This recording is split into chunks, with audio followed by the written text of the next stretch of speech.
seems like everybody else is talking about another quarterback that's not in the game, and that's Deshaun Watson.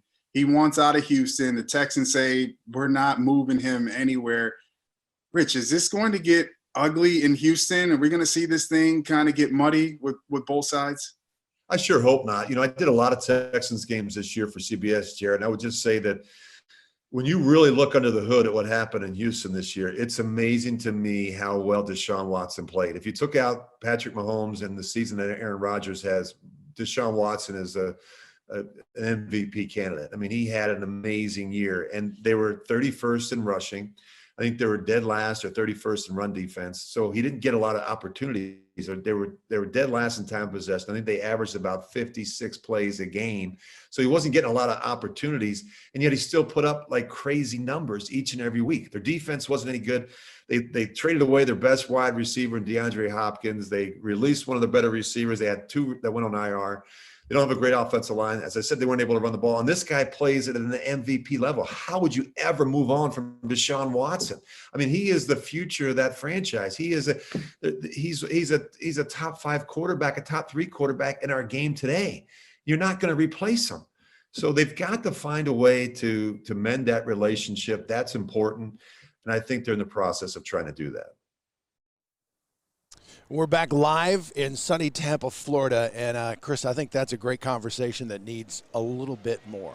Yeah, there's a lot of things that we don't know behind the scenes that play into that. Let's bring in Jarrett Payton right now, and I'll throw this out to you, JP. Great conversation there with Gannon, but if you're Deshaun Watson, back in September, you signed that 4-year, $160 million extension.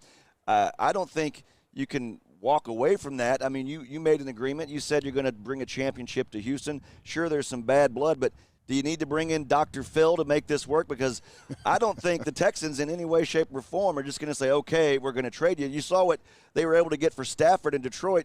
You'd need a lot more than that for the Houston Texans. Yeah, I mean, there's a lot to unpack when it comes to this whole entire situation, you guys. And it's rough because – yeah, you thought you had the franchise quarterback for the future, and he doesn't seem to be happy, with everything that's happening above him in the organization. And so I just don't know how this is going to play out. To me, I think it's going to get ugly. I mean, if they don't find a suitor, one of these teams that has enough draft capital or to get what they could probably, especially I would take a team with a younger quarterback that you could bring in, the Dolphins, the Jets, and I know we'll talk about that down the line, but that makes sense with teams that have a lot of first-round picks because you're talking about one of those generational type quarterbacks that every team hopes to have, and the fact that he's not happy, this is going to play over until training camp, and let's say he decides to hold out and it starts to get real ugly. It's not going to be good for both sides, and they got to find a way to be able to sit down and try to, mend these fences and see if they can.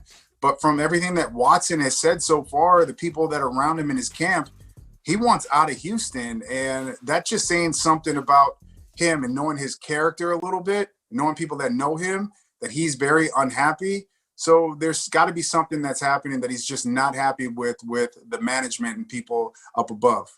Jarrett, this is a topic that's gotten a lot of play and a conversation that's been going on. And we've heard Dick Vermeil and Brett Favre basically kind of say, shut up and play. You signed the contract. You owe it to the Texans to play. Do you like that players are maybe getting a little more power like they have in the NBA? Should players have that voice and that ability to force teams to do this kind of a thing and maybe make a trade?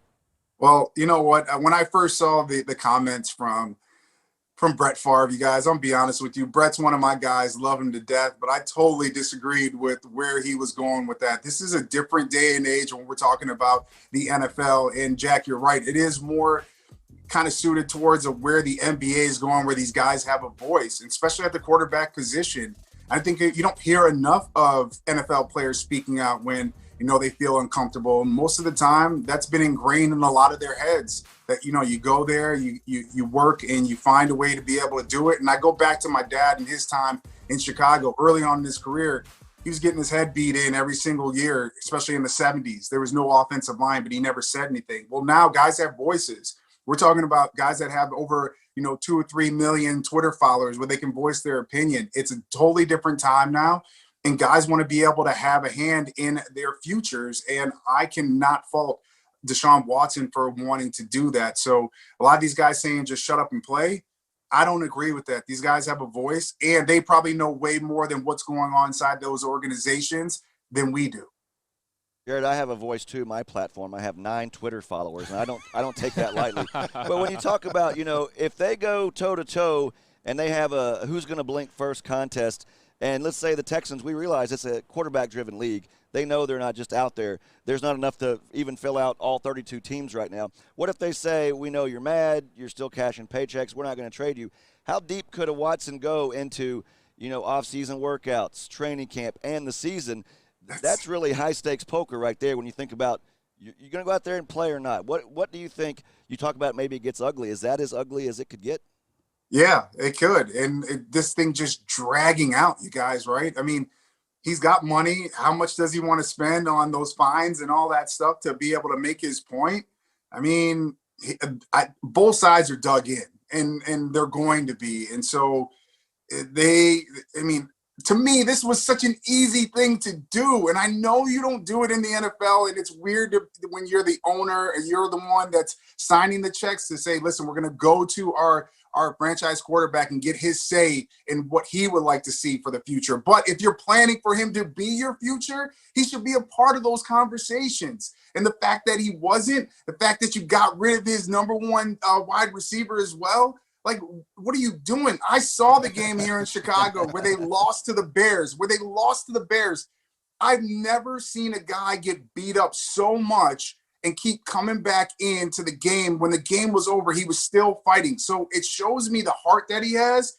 But this organization, I don't feel has done enough to be able to do right by him. And we're talking about Patrick Mahomes, and he's the next guy right there. Come on, you got to make sure he has everything at his disposal to be successful. And to me, it doesn't seem like they're doing that in Houston. Well, as we transition into what the fits are, let's bring in JB Biunno, the wizard.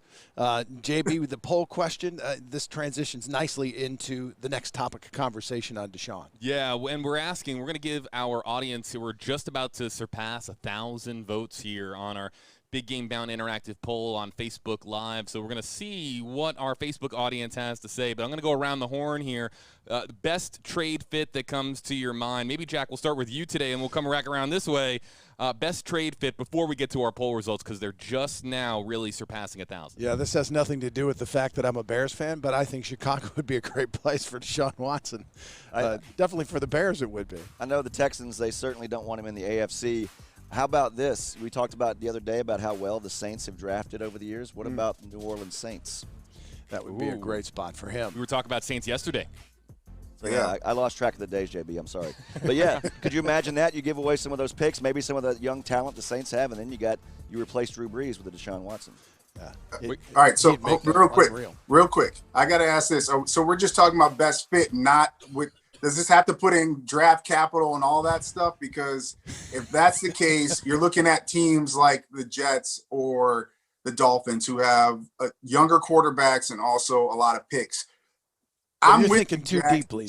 Jack, I am with you. Chicago would be an amazing spot for him, but I think that it's too far gone because of Ryan Pace and this organization passing up on him in the draft, going for Mitchell Trubisky. I don't think he wants to come here. But thinking about how good the defense still could be here in Chicago, plus the fact of having a guy like Allen Robinson, who I think they're going to franchise tag or hopefully get a deal done with him, some of the young guys on that offense, to me, it would be a perfect spot right here in the NFC North to be able to have him. And we would get the guy that I was hoping and praying for with that number 4 on his chest, with that blue or white jersey on. Please, Deshaun, if you're watching, come here.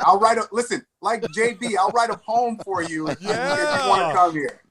I love that. I love more poems. Hey, you better clip off that clip right there and make sure it gets posted on Twitter, and you better tag Deshaun because JP just made the case right there. And if he ends up in Chicago, we want to hear that poem, Jarrett. I love the Bears fit. I think he'd be great with San Francisco.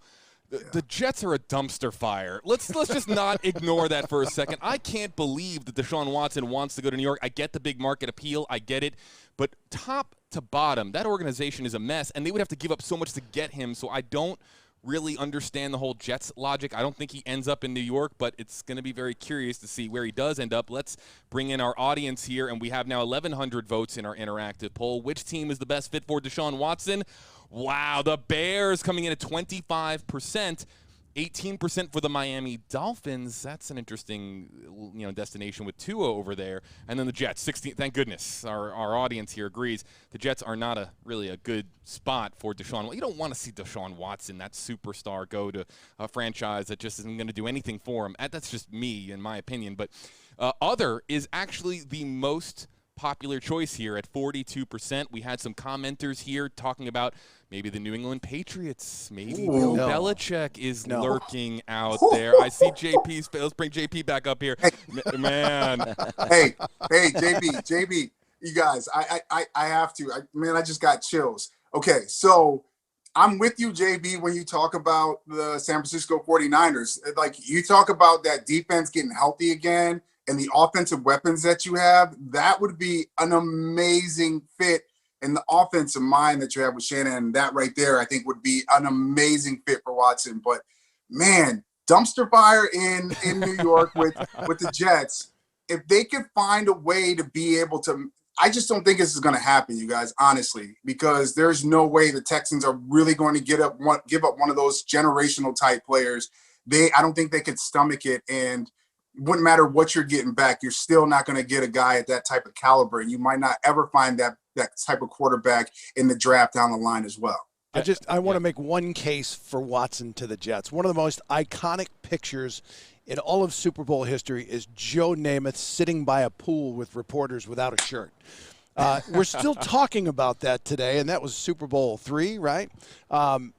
If he goes there and he wins the Super Bowl or brings the Jets back to prominence, he can write his ticket for the rest of his life.